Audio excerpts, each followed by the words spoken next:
Alright, we're rolling. This is Freedom Phil. Like, subscribe. Once again, what am I talking about? Whatever I feel like.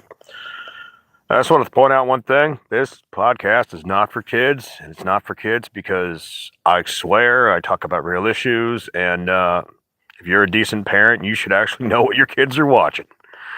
Yeah. By the way, like, subscribe. Let's get into it. Woke up 3:30 in the morning like I planned. Made coffee. I'm gonna head down to the gravel spot on the road. Get back to shoveling. Honestly, I should have been shoveling 2 hours ago. It's kind of a weird sleep situation around here.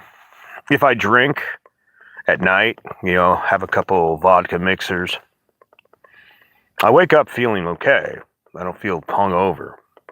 And maybe that could attest to, once upon a time, high quality hard liquor was something that, you really had to pay for. But I'm getting the feeling that even a lot of the, second or third class distilleries are using the same tech now. They're like, oh yeah, we triple or 5 times filter our material, whatever they do. They're just doing the same thing the big corporations do. Because every single basic vodka I've had seems to be fine, which then leads me to wonder if I'm just an incredibly good, shit filter when it comes to vodka. I mean, even with the gin, same thing. And usually when it comes to vodka, there's a lot of times I could mix some mixer for it, but I just don't feel like it. I don't. So I just do I don't know, a quarter to a third of the cup is vodka and the rest of it just water. And there's one thing kind of astounding I find about that whole situation when it comes to vodka. You ever been hanging out at a anywhere and somebody gets some hand sanitizer and you're like, oh shit, did someone break a bottle of vodka open? And they're like, oh no, that's hand sanitizer. I'm like, holy shit. And that gets you really thinking, why does my alcohol smell like hand sanitizer? Is my alcohol hand sanitizer and I just don't know it? Or are they just so similar? Okay, that's just a side point. But yeah, I got up this morning and, did the usual business. Need to take care of. Made coffee for a change. Put a little cinnamon in it.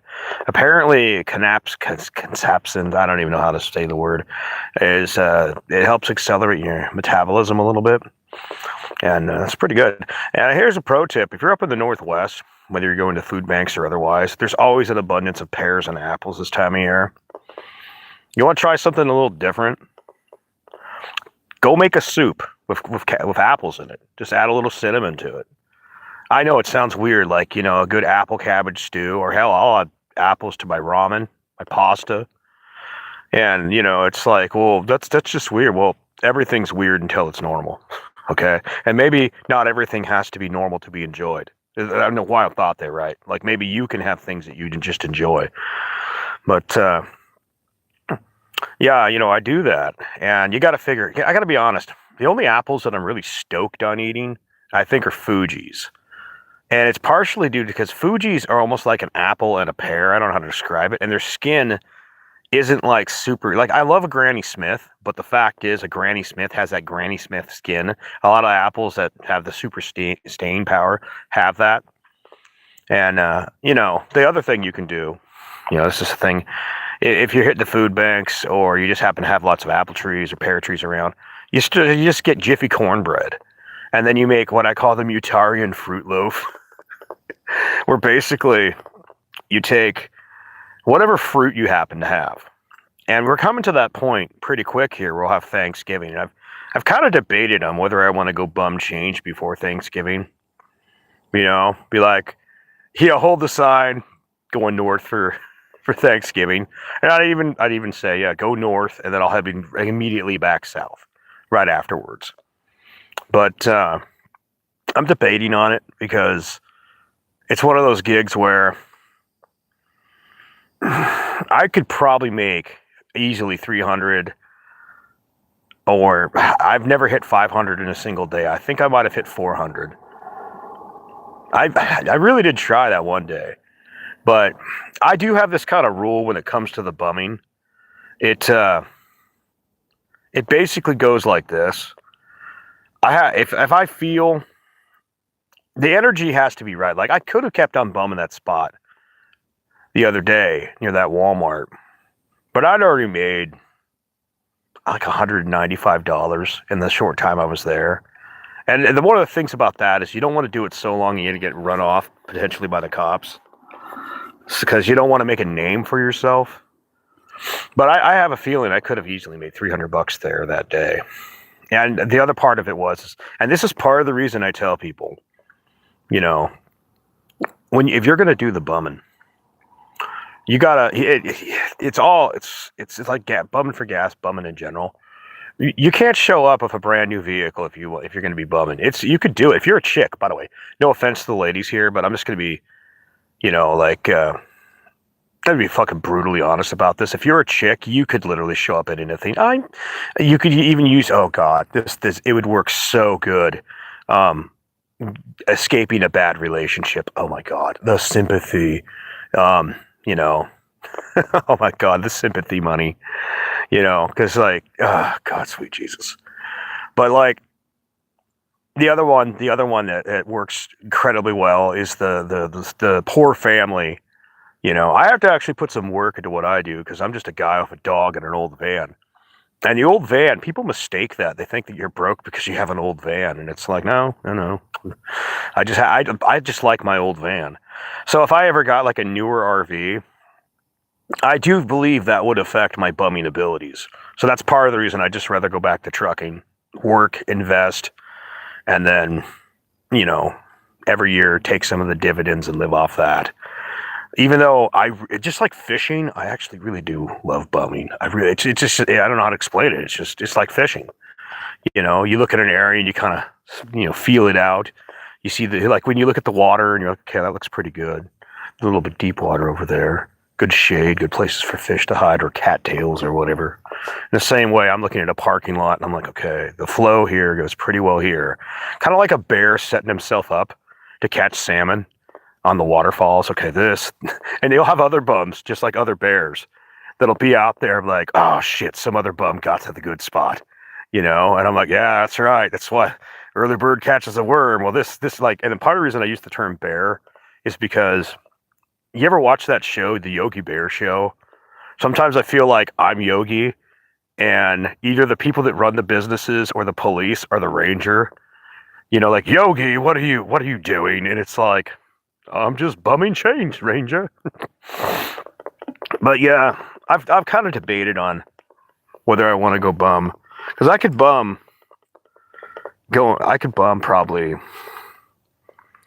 before Thanksgiving and Christmas, and I'd make pretty decent money. People's hearts open up for that. And I know if you're listening to this and think you are such a fucking scam artist piece of shit, and then like, am I? I just shake my ass for tips. That's it. I just shake my ass for tips. I'm not like the government that comes along and just points a gun at your wallet. And make no mistake, they point a gun at it because if you don't pay them what they think you owe them, they will send people eventually, not tomorrow, but sooner or later, somebody will show up from the law and you will either be in jail, your stuff will be confiscated, they will ruin your fucking life. I just merely shake my booty for tips, and if I could live off like damn near nothing, like the base numbers are under $100 a month. But I mean, I always say $200 to $300 a month because maybe there's a few other things that I want, and plus maybe a couple of extra video games. I mean, the fact is, that's why I kind of laugh at life. I laugh at society. I really do. Like all these people running around like, oh my God, the cost of living, the cost of this. And I also see the scam of society in that respect too. And people are like, what do you mean the scam of society? The idea that you put all these giant walls in front of people just living. You go out there and you see like, why can't there be places where it's affordable for someone to have an RV? And by the way, have some standards. If people are, drug addicts, no, you can't live here. We don't want your kind. If you have people that are criminals, yeah, fuck you. we're not going to make it easy for you. We should make it easy for good, legitimate people to be able to move up in the world, whether it's an RV or a tiny home, um, whatever. We should make it easier for hardworking people to get their foothold in society. And instead, what they do is they put this giant paywall, and also the whole, sexual type of thing of, like if you don't have this, you're a loser, and if you're a loser, you're not getting laid. We put this whole ridiculously high standards for people that you have to jump this much higher just to get normal anymore. And I look at that and I'm just like, this is ridiculous. It's fucking ridiculous. I was talking to that guy the other day, and he was showing me these foldable houses where it shows up like a shipping container. You put all your furniture in the center, and when you move it, and then basically it gets there and it just folds out, and it's like it's $12,000. Now, what I'd like to point out about that whole, it's only $12,000. You can find cheap land all over America.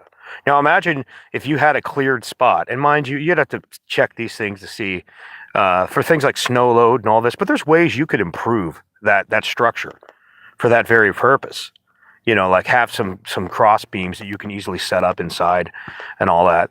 I mean, you look at all the centuries or thousands of years of different ways mankind has lived.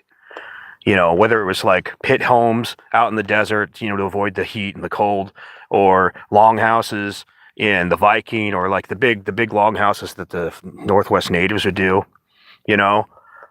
teepees, yurts, castles. Like, we have done so much shit. Now we have gotten to this point now where they're like, well, no, must have this structure that cost, anywhere from $250,000 to $500,000 just so you can sleep, shower, and take a shit somewhere. And, I could see the complete reason why the demotivation of the average citizen, the average society. And then you see a guy like me, and I'm out in the middle of nowhere. I'm like, I've got I just use my cat hole out there, my 3-foot deep cat hole. And I got, a bucket for bathing. I mean, really, if I wanted to make it a bit more sophisticated and I was around more people, I would just get a 12 by 12 canopy, one of those pop-up canopies with the walls, and then I just set up a composting toilet in there, and then have a shower pallet, But you see a guy like me, and I'm living off almost nothing comparatively, so I could literally just bum change for one day, and get all the money, all the resources I need. I mean, I hit up the food banks, literally food that would have literally be thrown in the garbage, but it becomes a tax deduction for all these different companies. So, I mean, I can live off little of nothing. I'm not like the guys, all these people crying on EBT or Section 8, where they're all like, my God, the government money, where is it? It's like, I'm literally like, I'm kind of like these little foxes that run around this place. I'm like, what? There's a little something to eat? Thank God. I think it was that movie, kind of like, was it? It's from the 70s, I think it was. Chato's Land. It's about a guy, a Native American, that goes into a bar to get a drink, and the local sheriff or whoever gets in his face, and the sheriff pulls out his gun, and Chato's not going to fucking die today. So he pulls his gun out to defend himself and shoots the guy. And then there's this posse hunting after Chato, and they're going into the wasteland, like the really obscure, like there's next to no water, next to no food, next to no nothing, and slowly but surely, Chato pecks all these people off. And at one point, that posse finds his family, little Native American family, and rapes his wife. I shouldn't use the R word, but that's what happens in the movie. So I don't feel bad when all but one of them gets all but one of these people in the posse. In fact, there were a couple good people in the posse that didn't participate in that shit, and they were actually, you would hope a couple of them would have made it. But now Chato's not having that shit, so he just lets one live to tell the story. And at one point in the movie, they say, well, how the hell can a guy even live out here? And one of the old guys says, well, you see, Chato's people don't ask. This land doesn't have much to give, but Chato's people ask even less than that. And that's the God's honest truth. You can get by really well if you just stop asking for so much in life. You figure out what makes you truly happy, and you just do that instead of fucking wasting your time trying to keep up with the Joneses. But anyhow, I'm gonna go shovel some dirt. Take it easy. Oh.